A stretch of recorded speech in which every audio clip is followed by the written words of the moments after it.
She enters with bodyguards. Did y'all see that? I'm my own bodyguard, bitch. I don't need nobody. I'm strong. Have you seen my muscles in my legs? She is strong. She is here. She is Sissal from the Faroe Islands. Yes, I am. That's me. Sea salt. Yes. For people who aren't familiar with the Faroe Islands, could you tell us about it and how it's influenced you? The Faroe Islands are 18 small islands in the... That's the flag, everyone. Right there. It's called Mestje.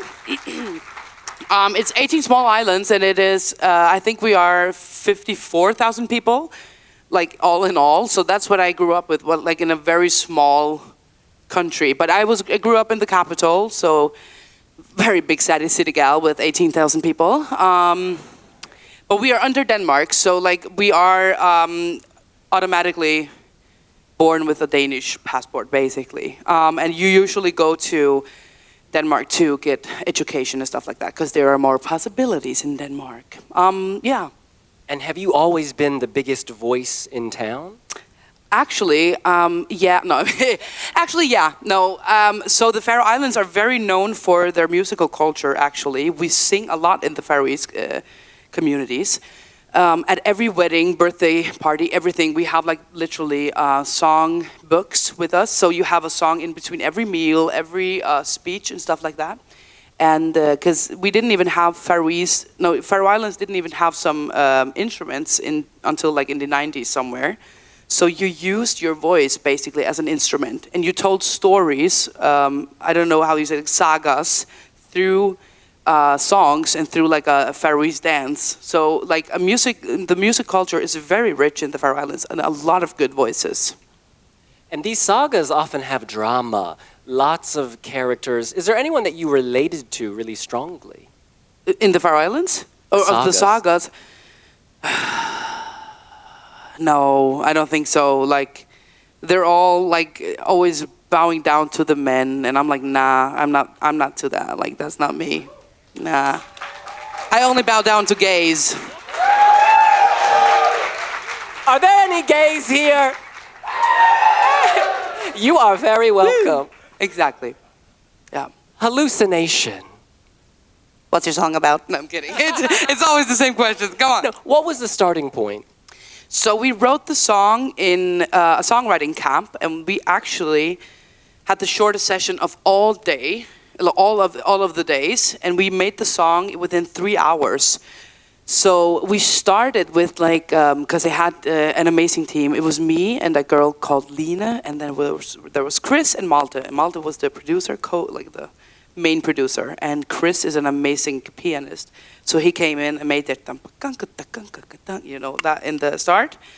And then he made like this top line of, and then we came up with the word hallucination. So the whole song basically was, because we really liked that top line so much that we were like, this is the top line of the chorus. So the whole song was literally written like around that top line and that word, hallucination. And then we talked about like, what's the story behind it? And I told him like, have you ever been like so insanely in love that you just lose all of your dignity? And they're like, yeah, every day. And I'm like, yeah, exactly. So we wrote like a song about being so in love that it feels like hallucination. Because we wanted a story behind it. We didn't just want it to be like only a party song. It's like a song that you can cry to on the dance floor. Yeah. Very Robin. Yeah, exactly. And I love Robin. Like, she's one of my biggest inspirations in my musical career at all. Like, I love Robin so much. So, yeah. And when you perform it, are you thinking about a past hallucination? I'm thinking about like a more like now hallucination. Yeah. Not Adonis though. He's gay, unfortunately. He don't, and like I have the biggest boobs. Like that's not even close to looking like a man. So unfortunately, he's not gonna be in love with me, you guys. It's only me. Oh my God, there's Sissal. I see like, oh, I didn't see that. Oh, I love that. Yeah, but yeah, it is like more like a present. Right now, yeah. I'm a little bit in love. I'm a little bit. Yeah, I know, it's disgusting. Are they here with you in Switzerland? Switzerland? No, hell no, they're not. That bitch, he's not here. I'm just losing all my dignity, basically. Like, that is, yeah, no. Just a little bit, you know. It's nothing serious yet. I'm just obsessed. Should we send him the link to this video? He probably knows what I'm doing, because I'm like, hi, I'm doing this. Do you want to see how well I'm doing? Like, please love me. No, I'm kidding. No, but no, I think he knows how obsessed I am with him. But okay, it sounds like I'm a stalker. I'm not a stalker, you guys. I'm not. Now, have you actually spoken to him? He doesn't know who I am. I'm kidding. Imagine. Oh my God. Yes, I have. I speak to him every day. So yeah, I do. Yeah. That's beautiful. Thank you so much. Now, your staging, very blue, cold, kind of icy. Tell us about that color and why it was appropriate. I mean, so with the budget we have, you know, I mean, I wanted to fly on the stage, but we don't have the budget for that. No, I mean, we wanted actually, the most important part for me was me being still somehow content, you know? Because I can't dance, you guys. I wish that I could do like a big ass choreography like Chanel and like do the splits, you know? I wish, but I can't. So what I can do is sing. Like that's my thing. So I wanted something that told a story, basically. So I can tell you guys what the point is if you don't get it, in case you don't get it. But it is basically, we have this fabric around me, which is the hallucination. It is my world, it's my brain that I am like inside of, basically. And you can see people like shadows coming from behind, trying to grab me, like the hallucinations, the people who are the hallucination trying to grab me. And in the end, when I do the high note, that's basically me like going off and being like, hell no, like ripping myself loose from the hallucination. So it's basically like a story like of throughout the song. So I'm really trying to feel the words and the lyrics that I'm singing, because I think it's easy to just go off and be like, yeah, this is a dance song, because it is a very Europop dance song, you know? But we wanted really to also see the more dark side in it, you know, the more emotional part of it, the song, basically. And your dancers are moving all around you. Have there been any collisions? What's collisions? No, but they have like skiing boots in the end, like on the runway. So skiing boots is basically them. So they can basically go all the way forward and back. And like sometimes there has been like some accidents, because sometimes they go up and they like fall down, basically. So yeah, but so and I have like a huge wheel, you know, that gets in their faces in the end by the wind. But I'm very happy with the dancers as well. They're so talented and amazing. And a lot of people call you mother of Eurovision. Yeah, I've heard. Yeah. You've got a lot of children? I have 2 at home as well. Like people are like, "Oh, you're actually a mother? Like you're a mom?" I'm like, "Yeah, I'm a mom as well." But I think, like, I'm not that old. I'm 30, but I have like this mother instinct in me. So I really want to take care of people. I like bringing people together, and I like people to feel safe, and to be like that they can always come to me if they have issues and they don't feel safe, and I want them to feel comfortable. I don't know if that came with me being a mother, because I think I have always been like that. My mom is like that. My mom has always been very open-minded and very humbling, and like literally our neighbors used to say, "Hi, do you want to come eat with us dinner?" You know, and that's why I am the way I am.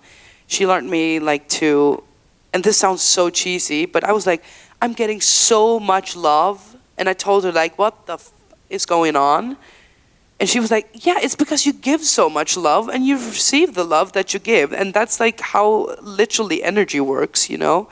So I was, oh my God, I'm going to start crying. I'm sorry, guys. I get so emotional because I'm usually like, I'm a lot, you know? Which I'm fine with. I love it. But I get very emotional when people enjoy that I'm in too much, and not like in a negative way, you know? So, my God, yeah. Yeah. Can we show her some love? Oh, stop. I've gotten enough love. Don't give me any more. But I really do appreciate it, like, so much. And people have been so amazing. Not everyone on Twitter, though, but Don't go on Twitter. That will ruin your sanity, basically.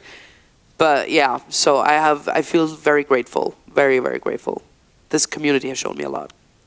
And being in the public eye, there's a lot of scrutiny. There are a lot of people talking. Are there any moments when you feel particularly vulnerable?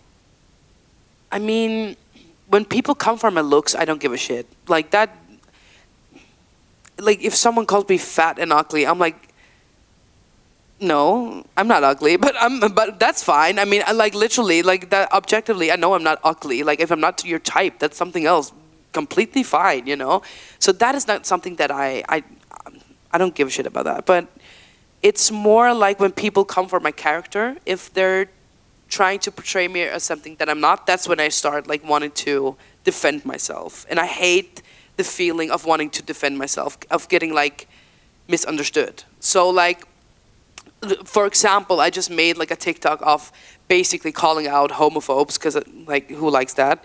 And I was like, oh, calling that, and I said like, you faggots, like literally in a sentence of, that's what homophobes say, and that's horrible. And someone literally cut that shit out and were like, there's like a film of me saying, you faggots, as if I'm a homophobe. And I was like, bitch, don't fucking try me. I was like, oh, hell no. Like, that annoys the shit out of me when people do that. Like, don't try to portray me as something that I'm not. Like, I will burn the place down, basically. But, because I know that I'm a good human being. So it annoys me when it does. And also, in the start, with the group chat, I just wanted, like, literally to do a decent, good thing and bring everyone together and be like, hi, do you want to be friends and, like, have a good time? And I tried adding everyone, but I'm such a small artist, so everyone didn't follow me back right away, So I couldn't add more than, like, 13 people. And I said, like, can you guys add the other ones? And all of a sudden, the next day, I'm getting death threats, like, wishing I was getting raped and killed. And I'm like, I don't care, but don't worry, guys. When I saw that, I was like, whoa, god damn, okay. But it was more like, oh, you're a 30-year-old mother and you're bullying people, not like inviting people. I was like, what the fuck are you on about? I'm literally trying to create a friendship, like a community. It was just, and then I had to literally do a statement that I didn't want to do, but I had to, just so I could stop getting death threats, basically. And then people were like, oh, I'm sorry, we didn't know. Where I'm like, okay, maybe you can just ask next time, like, hi, is this true? And then I could say no, instead of like being like, you fucking bitch. Like, you could start out by asking. So that's where I'm vulnerable. If you go after my character, that's where I will defend myself every fucking day. But like being pretty is the most boring thing in the world. I'm sorry, but being pretty is like not like the thing that I want to be the first, like when people know me, like, oh, she's so pretty. Like, okay, does she have a personality? Like, bitch, I don't care. Like, she's pretty. But like literally, I have 2 daughters. Like I have so many friends who have kids as well, and they're always like, oh, she's so pretty. I'm like, but is she strong? Is she brave? Is she cool? Does she stand up for herself? Does she stand up for other people? Like, there's a lot of much more important things than being pretty. Can I just say, though, you are pretty? Thank you.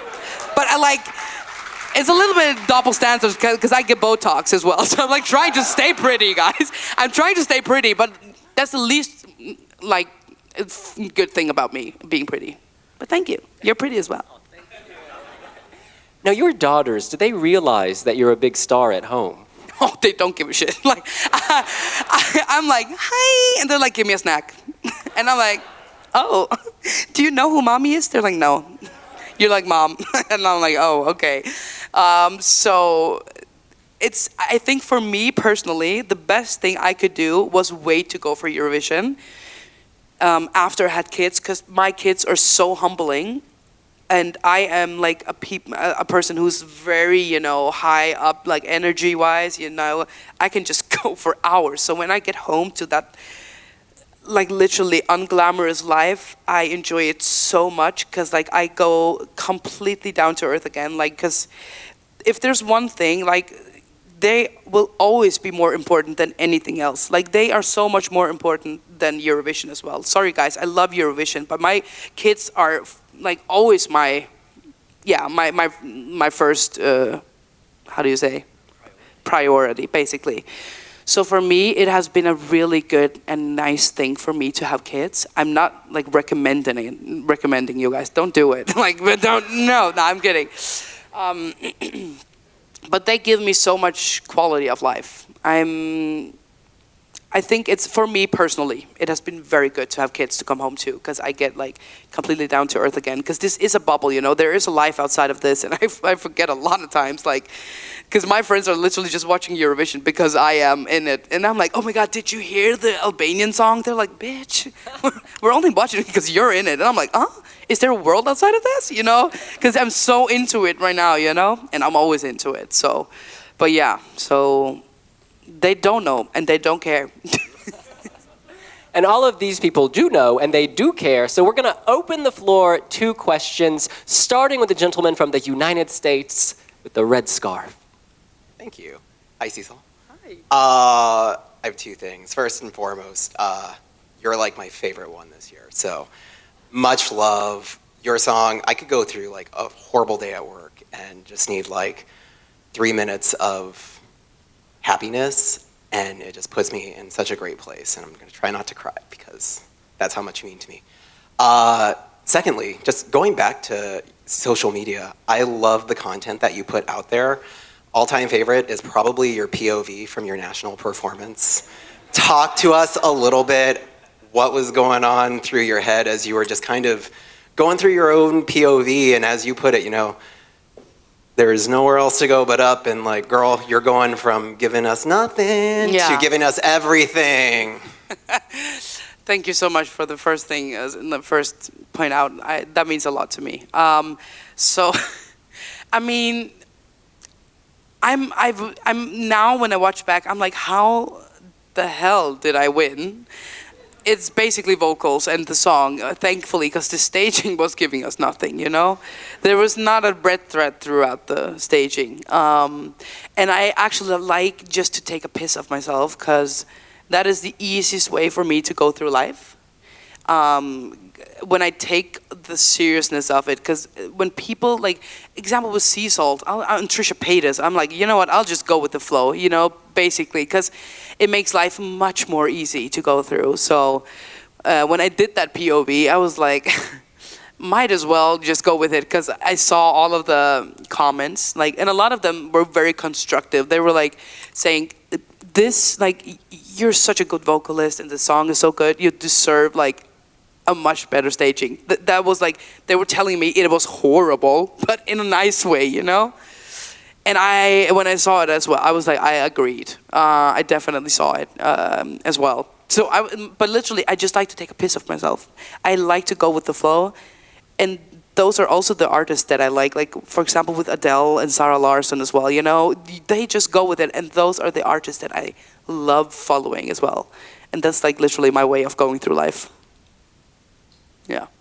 Thank you so much for the question. Oh, Simon, front row, Emma. Yes, because Emma is also half Danish.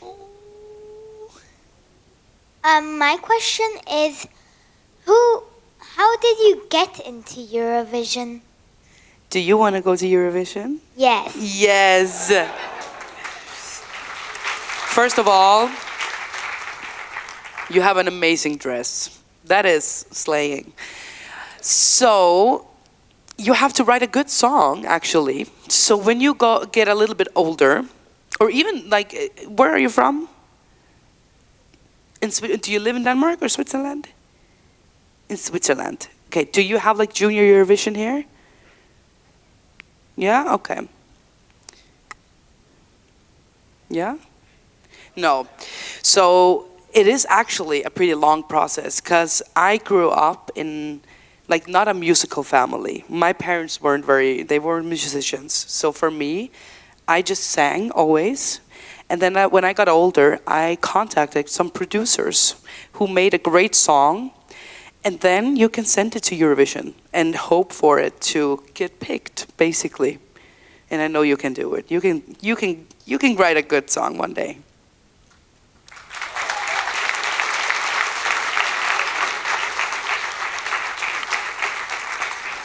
I see a lady in a colorful dress and colorful hair. Hi, I'm from the UK. My name's Jess. We love hearing about everyone's different cultures and experiences. We'd love to ask you what your favorite cookie or biscuit is. And I'm not gonna give you a Faroese answer because they are dry and boring. Like the cookies. Personally, I make a killer triple chocolate cookie. It is like with browned butter and sugar, like brown sugar and white sugar, and it is chewy and crispy on the edges. So my own cookies, and fun fact, I am a multi-talent, you guys. It's so hard being so talented, but I'm a handy woman, and I'm kidding, but I'm a foodie, obviously. So stating the obvious, but I do enjoy making food. I actually have like a food channel on Instagram with my sisters as well, because we grew up like with my mom also doing food with us, and my dad as well. So I love doing baking and making food. But the problem is I don't bake that much anymore because I eat it. And that's the problem for me. Like, I don't eat just one. I don't know how to do that. I literally don't. So I don't bake as much. So when I bake, I'm like, I know I will eat at least 5 of these. But yeah, so my own actually triple chocolate cookie. You know, those classic cookies. Those are my favorite. What's your food channel? Yeah. Oh my God, I will get so much followers. We haven't been like active on it for months, but it is triple yummy. So, because it was my sister. I lived with my husband, ex-husband, in the Faroe Islands, and my other sister was living in Denmark, and my third sister was living with her wife in London. So we were like triple, all from different countries. So we called it triple yummy, basically. Triple yummy on Instagram. I see someone going on Instagram. They're like, they're going up. Well, yeah, exactly. But we do a lot of food. And the next question from here. As we know, Denmark hasn't made it to the final since 5 years at Eurovision, and I realized last year I had my hotel in Copenhagen, and in Malmö, obviously the interest was huge, and in Copenhagen, as if Eurovision wouldn't take place at all. Do you feel a lot of pressure to make it to the final, and is the interest dropping in Denmark? I mean, I know that like we're going down in the odds as well all the time, and I'm trying not to look at the odds at all. But honestly, I don't feel so much pressure to make it. I would love to make it just to rub it in the old guys' faces in Denmark and be like, I told you so, because they're writing so much shit about me. That's basically my first and foremost, like literally. But I think it's important to remember that if you don't qualify, there is a world outside of this. Like, it doesn't mean that you're a bad artist, because I still listen, for example, at a lot of songs that didn't qualify, and I listen much more to them than a lot of them that have qualified. So my song has been streamed much more than a lot of the songs higher up in the odds. So I'm like trying to also see it as like, if I won like a fan base and people who listen to my music, I have won a lot, you know, either if I will qualify or not. But I want to qualify. I want to qualify.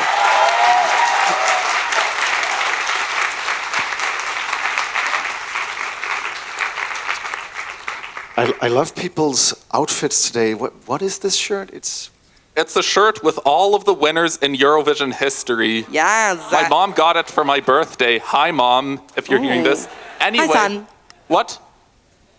All right, so my question is, you mentioned you like some Eurovision entries that didn't qualify. So out of all the Eurovision entries that did not qualify to the final, which one is your favorite?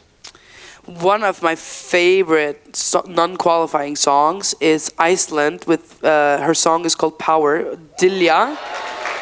She was insane. Her song is amazing, and her vocals were insane, and I was like, how did that not qualify? And that's what I'm trying to tell myself, like, you know what, I'll be fine. Like, she didn't qualify, and she's amazing, like, literally. So that is definitely the most, like, one of the songs that I've listened the most to. But I also, like, I love a lot of songs that didn't, like, go that well, you know, in the finals as well. Like, I love A Friend of a Friend by what is he called? From Czech. Yeah, Lake Malawi. Like, I love that song as well. It is so catchy. Yeah, but he did qualify though. And we've got time for one more question. Gentleman with the beard. Let me get all the way down there. Run I am running, to the running, hills, running. making it on my Hi, own. Sissal. I'm going to try to say this without getting a little bit emotional. This isn't a question, this is a thank you. 2 months ago, I lost one of my best friends to cancer. Your song, it got me through 2 really, really difficult months. So a massive, massive thank you, because you brought the joy when I had so much sadness. Thank you so much. And thank you for being so vulnerable. It takes a lot of courage to be vulnerable like that. And that's why I do what I do. Like, I really, that's like the greatest part of being an artist, is touching people and seeing people be vulnerable with me, because I know that I laugh a lot and take like shit on myself, but I really am also a very emotional person as well, and I really thank you for being so vulnerable, and yeah, thank you. Round of applause.